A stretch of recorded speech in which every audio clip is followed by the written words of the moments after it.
programa está de volta. Você pode agora enviar para nós o seu recado através do Twitter e do Facebook e ter a sua dúvida esclarecida. É só você nos procurar como Nosso Programa. Enquanto o programa acontece, a produção acompanha tudo aquilo que você postar e a sua dúvida então poderá ser esclarecida ao vivo. A gente vai falar agora sobre reabilitação neuropsicológica. Estou recebendo aqui nos nossos estúdios a Simone Marangoni, que é neuropsicóloga e psicoterapeuta e vai esclarecer as nossas dúvidas sobre o tema. Tudo bem, Simone? Tudo bem. Boa tarde. Boa tarde. Prazer te receber aqui, viu? Prazer estar no seu programa de novo. Há pouco eu falei recuperação, mas o correto do que nós vamos tratar é reabilitação neuropsicológica, né? Reabilitação é o termo usado para as pessoas que tinham determinadas funções, como memória, atenção, planejamento da ação e por algum acidente vascular ou algum traumatismo craniano perdeu essa função. Geralmente é AVC e traumatismo craniano que faz com que as pessoas percam essa função? Normalmente é um AVC, pode ser isquêmico ou hemorrágico, certo, ou algum traumatismo craniano que faz essas pessoas perderem, ou crianças com dificuldade nessas funções que nunca habilitaram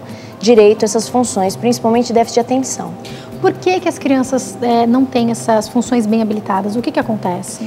Olha, Jaqueline, hoje em dia a gente tem uma gama de informações muito grande para as crianças. É o computador, é a internet, são os videogames. Então, os instrumentos que a gente tem hoje podem facilitar algumas funções, como capacidade de orientação no espaço, enfim, mas dificultam algumas outras, principalmente a atenção. Ele não tem conseguido focar a atenção em determinada tarefa. Ele nasce num mundo onde tem 1 milhão de informações ao mesmo tempo, né? Eles ficam perdidos no mundo de tanta informação. Falando um pouquinho primeiro das crianças, outro dia eu até comentei no nosso programa que uma menininha, pequenininha, ela tem 2 ou 3 anos, filha de uma amiga minha, eu cheguei com um celular desses de touch e tal, que não tem botão, né, tem só um, e a mãe dela nunca tinha mexido e ela não tinha a menor ideia de como é que funcionava. A menininha pegou e ela rapidamente aprendeu como é. E aí ficou todo mundo na sala olhando para aquela menininha, já entendendo coisas que o adulto não conseguiu captar com tanta facilidade quanto ela. Eu, quando peguei o celular pela primeira vez, apeguei para aprender algumas coisas. E ela já pegou e ela já sabia de primeira, ela vai tentando e vai aprendendo. Existe uma diferença nas crianças de hoje? Existe uma diferença, inclusive, cerebral das crianças. As crianças já estão vindo com com uma formação neuronal diferenciada. E os próprios estímulos que a gente tem em casa, com os jogos, com o computador, com os videogames, com os brinquedos que as crianças lidam hoje, isso facilita muito mais as funções de verificação, de procura, de mexer mesmo nos equipamentos. Eles têm muito mais facilidade que os adultos. O que é o déficit de atenção? O déficit de atenção é quando a pessoa não consegue focar a atividade, se focar ou se voltar para uma atividade por muito tempo. Isso tem se tornado mais comum hoje? Com essa era de milhões de informações ao mesmo tempo. Isso, eles fazem lição, escutando música no Twitter, né? A informação está muito rápida, né? Você se comunica com as pessoas muito mais rápido do que antigamente, então o cérebro vai se formando de outra forma mesmo. Pais e escola, quem deve ou como estar atento, tanto os educadores em casa quanto na escola, para captar isso nas crianças, esses déficits? Quando a criança se torna muito agitada, né? Mesmo quando dorme à noite, ela continua agitada. Né? As crianças, quando vão fazer lição, elas ficam com dificuldade de prestar atenção na lição, de ler o enunciado da lição, elas já querem fazer antes de ler o enunciado. São crianças normalmente muito ansiosas, né? Que roem unha ou que comem muito, enfim. São crianças que têm uma dinâmica psicológica mais agitada do que o normal. No cérebro, o que acontece? Estimula muito o cérebro pelas informações e eles não conseguem processar essas informações de modo adequado. Não quer dizer que não sejam crianças inteligentes, né? São crianças, às vezes, muito inteligentes para determinadas coisas, né? E uma área específica, geralmente, elas se desenvolvem muito bem, né? Elas têm mais facilidade, né? Principalmente naquilo que eles têm mais interesse, né? Mas as lições, as coisas que não estão muito ligadas ao dia a dia dessa criança, né? Aprender... Talvez ele pegue um jogo de videogame e chegue na última tela rapidamente, coisa que o adulto não conseguiria, né? Não consegue, porque o adulto não viveu essa época ou essa era da informática ou essa era da tecnologia como eles estão vivendo hoje.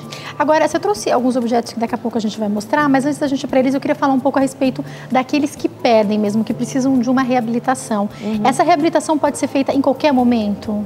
Olha, normalmente, a pessoa após um AVC, vou especificar um pouco os tipos de AVC, né? Um acidente vascular cerebral, ele pode ser isquêmico. O que quer dizer isso? Falta de oxigenação no cérebro, falta oxigênio nos neurônios e por isso ele perde as funções, os neurônios acabam morrendo, né? E não passam mais as funções, não passam mais os impulsos. Ou hemorrágico, por um derramamento de sangue no cérebro, eles também perdem as funções e porque tem morte neuronal, tá? Isso são os dois tipos de AVC. E é muito comum, viu, Jaqueline? Isso em idosos, eu vi agora uma reportagem sobre os idosos, e também em pessoas que estão no auge da carreira, 40, 50 anos, que tem pressão alta, que tem diabetes, tudo isso são fatores agravantes para o AVC. E quando você tem essa morte neuronal, os impulsos nos neurônios já não passam mais. É como se os neurônios eles pifassem, eles apagassem, é isso? Pifam. Vamos pensar um neurônio como um cabo de energia, né? Quando você quebra esse cabo ou quando você descasca esse cabo, ele já não funciona da mesma forma e a energia não vai chegar no outro ponto, né? E todas as nossas funções cerebrais, atenção, memória, pensamento, linguagem, capacidade de planejamento da ação, nós estamos falando de circuitos neuronais, circuitos de impulsos elétricos no cérebro. Então, quando você tem esse tipo de acidente, que não passa mais o impulso, a função não tem como surgir no cérebro. Então, a gente vê pacientes com um déficit de memória muito grande, eles não se lembram do que eles já almoçaram, do que eles tomaram café, às vezes perdem a noção do tempo, então eles acordam durante a noite e já levantam, já que eles acordaram, eles levantam, vão tomar banho, tomam café e não se dão conta de que são 2 horas ou 3 horas da manhã, né? Pessoas que perdem a atenção, então ela está falando com você aqui e de repente alguma coisa chama a atenção dela e ela perde o foco da palavra ou do pensamento. E alguns pacientes perdem inclusive a articulação da fala, eles não conseguem, eles vão falar, mas a palavra, elas não saem, né? Por causa de conexões cerebrais que estão com defeito. Eu me lembro, a minha avó há alguns anos teve AVC e ela fala que logo que ela teve, se recuperando, ela tentava orar o Pai Nosso e ela conseguia começar e ela disse que era uma aflição muito grande porque ela não conseguia continuar. Não conseguia continuar. Era o que ela tentava, que ela lembrava que ela tinha decorado, então ela tentava e ela não conseguia continuar e ela falava que era uma agonia muito grande. Hoje não ficou nenhuma sequela. Em alguns casos vai ficar sequela, em outros não? Em alguns casos, por exemplo, os hemorrágicos, o próprio cérebro, o próprio organismo, que é muito bem feito, né, eles reabsorvem o sangue que foi derramado no cérebro. Então, vamos pensar no cérebro como uma grama molhada. Enquanto a grama está molhada, a bola não rola direito. Mas assim que aquilo seca, né, que a grama seca, a bola começa a rolar de novo da mesma forma. É por isso que alguns pacientes necessitam demorar um tempo para começar a reabilitação. Entendi. Porque aí não adianta, enquanto a grama estiver molhada, entre aspas, não vai adiantar nada. Né? Vai ficar... o paciente pode ficar deprimido, o paciente pode ficar ansioso, porque ele não consegue fazer aquela função. E então é importante demorar 5 meses, 6 meses pós-AVC para começar a fazer os exercícios. Força de vontade faz diferença? É imprescindível, né? Força de vontade e apoio da família, né? Não adianta um paciente fazer o exercício de reabilitação, por exemplo, em casa, né? Porque normalmente a gente faz 1 vez por semana ou 2 no consultório. Aí tem lição de casa. Aí tem lição de casa todos os dias, né? Mas não adianta ele fazer em casa sozinho. Então ele vai precisar de uma ajuda porque ele não pode fazer aquela tarefa com erro. Entendi. Então se ele fizer errado, ele está reabilitando errado. Ele está reabilitando errado. Então, para você reabilitar, é como se você fosse construir uma nova estrada para chegar naquele caminho, refazer aquele caminho que estava com defeito, né? Então precisa de muita força de vontade, precisa de muito incentivo da família, precisa de companheirismo para fazer o exercício. Em alguns casos deve ser muito difícil, às vezes eu imagino, você acabou de falar, uma pessoa de 40 anos, no auge da carreira, passa por isso, eu acredito que seja até uma frustração para a pessoa, né? Muito. Muitos deprimem, né? E então a gente precisa fazer um trabalho emocional terapia junto, também, né? A psicoterapia acaba sendo uma reabilitação emocional, né? Certo. Para que depois a gente comece os exercícios, senão não vai ter função. É um trabalho conjunto, né? É.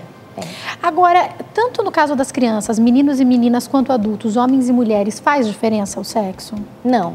É o mesmo resultado? Não. O que a gente precisa é de uma avaliação muito clara de quais são as funções que estão em prejuízo. Porque, como um bebê, a gente vai tendo hierarquia de funções. O bebê não começa a falar antes de prestar atenção, né? O bebê percebe o mundo através da visão, do olfato, da audição, do tato. Então, são essas funções que vão propiciando, por exemplo, a linguagem. São essas funções de atenção e memória que vão propiciando a orientação no tempo, né? Então, a gente também tem que saber, numa avaliação neuropsicológica, saber quais são as funções que estão em prejuízo e, hierarquicamente, quais são essas funções. Para reabilitar sempre a mais básica e, às vezes, você reabilitando a mais básica, né? Por exemplo, atenção e memória ou ativação do tronco cerebral, você consegue reabilitar o resto. É uma resposta quase automática do resto, né? Porque o cérebro vai fazendo novos caminhos, pela plasticidade cerebral. Deus fez algo muito inteligente, né? No muito todo, perfeito. O nosso organismo é perfeito, muito perfeito. Agora, eu queria que você falasse para nós, você trouxe alguns objetos aqui. O que você trouxe? Eu trouxe alguns objetos que são usados na reabilitação neuropsicológica, certo. Tá? São objetos em que vocês vão ver aqui, esse